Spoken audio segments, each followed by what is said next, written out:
Gorakhpur hospital में 4 जवान जुआ खेलते हुए पकड़े गए।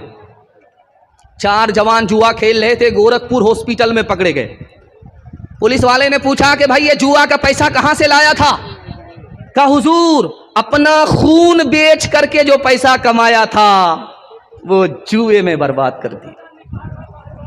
एक बाप था, इतना बड़ा स्टेट का मालिक था, जैसे महमूदिया स्टेट वाले थे, 200, 300, 400 बीघा जमीन के मालिक थे।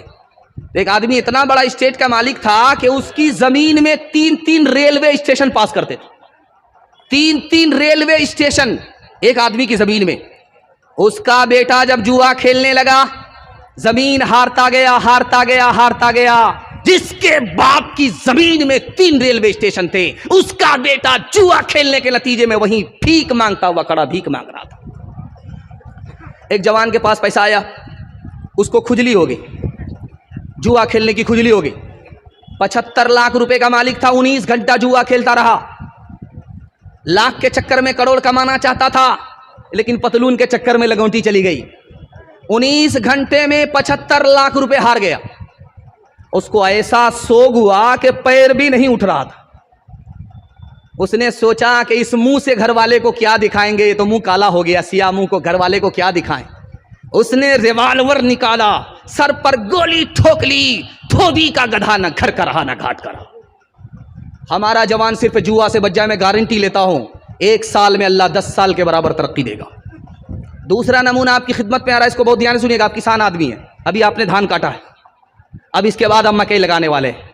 मकई कैसे लगाते हैं आप? तो पीठ पर आपके मशीन होती है, कीड़ा मारने के लिए आप उसमें पानी डालते, उसके बाद दवाई घोलते हैं, घोल करके आप स्प्रे करते हैं ताकि कीड़ा मर जाए और सारी फसल हमको हासिल हो जाए। ये काम आप रोज करते हैं। कल देख लीजिए, मेरी दाढ़ी कच्ची है, तजर्बे की उम्र नहीं है, किताब में लिखा हुआ नकल कर रहा हूं, आंख से पट्टी हटा रहा हूं। कल ही उस मशीन में आप 99 बूंद पानी की डालिए, सिर्फ 1 बूंद शराब की डालिए और फूल पर 10 दिन स्प्रे कीजिए, आप फूल मुरझा जाएगा। आप अकलमंद आदमी हैं, गिलास की गिलास शराब जब अंदर जाएगी तो अंदर के फूल का क्या हाल होगा। गोश्त की 1 बोटी आप पानी की बोतल में डालिए, 3 दिन के लिए छोड़ दीजिए। गोश्त की 1 बोटी आप शराब की बोतल में डालिए, 3 दिन के लिए छोड़ दीजिए। तजर्बे की बात है, कल देख लीजिए करके। पानी की बोतल में जो आपने गोश्त की बोटी डाली उसका रंग नहीं बदलेगा, 3 दिन के बाद भी रंग नहीं बदलेगा। लेकिन शराब की बोतल में जो आपने 1 बोटी डाल दी है उसका रंग ऐसे बदल जाएगा जैसे कि चर्बी की तरह बोटी पीली पड़ गई। एक खास बात और याद रखिए, मेरा काम डॉक्टर की तरह से परहेज बताना है, दवा बताना है, और सेहत और तंदुरुस्ती देने वाली जात ऊपर वाली है। खैर लाइट चली गई, आवाज आपके कान तक पहुंच रही है, अल्लाह जज़ाए खैर दे। लाइट भी आ जाएगी, हमारी तरफ ध्यान रखिए। आपके घर में कच्चा अंडा है, आपके घर में कच्चा अंडा है, गिलास में आप शराब डालिए, अंडे को तोड़ करके, कच्चा अंडा तोड़ करके आप शराब में डालिए, शराब के गिलास में डालिए, वो ऐसे टाइट हो जाएगा जैसे चूल्हे पर उबला हुआ अंडा। गौर कीजिए, जब गिलास की गिलास शराब अंदर आएगी तो अतड़ी को किस तरह टाइट कर देगी। वक्त से पहले जवान बूढ़ा हो जाता है, हर मैदान हार जाता है और जवानी में उस जवान की मौत आती है। एक आदमी चपरासी था, उसको मालिक ने कहा तू दारू पीने की वजह से चपरासी है, अगर तू दारू छोड़ देता तो डायरेक्टर बन जाता। वो बोला हुजूर मुझको क्या फर्क पड़ता है, जब मैं दारू नहीं पीता हूं अपने को चपरासी समझता हूं, लेकिन जब दारू पी लेता हूं अपने को प्रधानमंत्री समझता हूं, उससे नीचे नहीं समझता हूं। नफ्स के ताबे होवे, नफ्स के ताबे होवे, ईमान रुखसत हो गया, वो ज़माने में घुसे, मेहमान रुखसत हो गया। मैं उन्होंने पी अब उनके पास क्यों कर दिल लगे, मैं उन्होंने पी अब उनके पास क्यों कर दिल लगे, मैं उन्होंने पी अब उनके पास क्यों कर दिल लगे। जानवर एक रह गया, इंसान रुखसत हो गया। जानवर एक रह गया, इंसान रुखसत हो गया। गिलासों में जो डूबे फिर न उभरे जिंदगानी में, हजारों बह गए इन बोतलों के बंद पानी में। न कर बर्बाद अपनी जिंदगी बोतल के दीवाने, वो काटेगा बुढ़ापे में जो बोता है जवानी में। ये दारू का प्याला मौत का कड़वा प्याला है। मिला है जहर शरबत में, मिला है जहर शरबत में, छुपी है आग पानी में। मिला है जहर शरबत में, छुपी है आग पानी में। जवानों के हवाले से पैगाम खत्म हो गया, छोटे छोटे बच्चे के हवाले से पैगाम आ रहा है। सुनने के लिए तैयार है? हाथ उठा दीजिए इंशाल्लाह। खिलाने में आगे रहेंगे, पढ़ाने में पीछे रहेंगे, हाथ उठाइए इंशाल्लाह। ये देखिए जल्दी से निकल जाएगा। मुसलमान 3 चीजों में पीछे। सबसे पहली चीज पीछे में तिजारत में मुसलमान पीछे। बगल में गुलाब बाग है, मारवाड़ी तिजारत करते हैं 85%। 100 में 85 मारवाड़ी सिर्फ तिजारत ही करते हैं। और मुसलमान तिजारत कितना करते हैं? 100 में सिर्फ 5 मुसलमान तिजारत करते हैं, 95 गोल। 100 में 5 मुसलमान तिजारत करता है, 95 गोल। इसलिए मारवाड़ी ने मुसलमान को पीछे कर दिया, चूंकि तिजारत में मुसलमान पीछे। दूसरी चीज, मुसलमान किसमें पीछे? नौकरी करने में। 100 में सिर्फ 2 मुसलमान नौकरी करता है। IAS की नौकरी 2 मुसलमान, IPS की नौकरी 100 में 2 मुसलमान, रेलवे की नौकरी 100 में 2 मुसलमान। मुसलमान नौकरी में पीछे। तीसरी बात जो आपको सुनाने के लिए जा रहा हूं, पैर के नीचे से जमीन निकल जाएगी, कलेजा मुंह को आ जाएगा, खून के आंसू आपको रोना पड़ेगा। अक़वाम मुत्तहिदा की रिपोर्ट है 1984 की। पूरी दुनिया में 150 करोड़ लोग जाहिल हैं। पूरी दुनिया में 150 करोड़ लोग जाहिल हैं। और सबसे बड़ा जाहिल मुल्क कौन है? अक़वाम मुत्तहिदा ने कहा हिंदुस्तान है। 40-50% लोग यहां जाहिल हैं।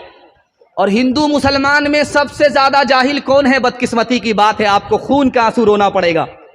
मुसलमान सबसे ज्यादा जाहिल है हिंदुस्तान में। 62% मर्द जाहिल हैं, 72% औरत जाहिल। एक बादशाह का नाम सुना है आपने, उमर बिन अब्दुल अजीज। उस बादशाह को कितने बेटे थे? 11 बेटे थे। उस बादशाह का जब इंतकाल हुआ तो बेटों के लिए कितना माल छोड़ा? सिर्फ 17 रुपया। तो लोगों ने कहा हाथी के मुंह में जीरा, क्या होगा? 11 बेटे, 17 रुपया में क्या होने वाला है? उस मरने वाले बादशाह ने कहा मैंने अपने बेटे को सबसे ज्यादा इल्म दिया है, माल छोड़ करके नहीं जा रहा हूं, अपने बच्चे को इल्म दे करके जा रहा हूं, खुदा के हवाले करके जा रहा हूं। मेरे बेटे गरीब नहीं रहेंगे, सबसे आगे होंगे, सबके पीछे नहीं रहेंगे। उधर इंतकाल होता है, हर बेटा वक्त का गवर्नर बन गया।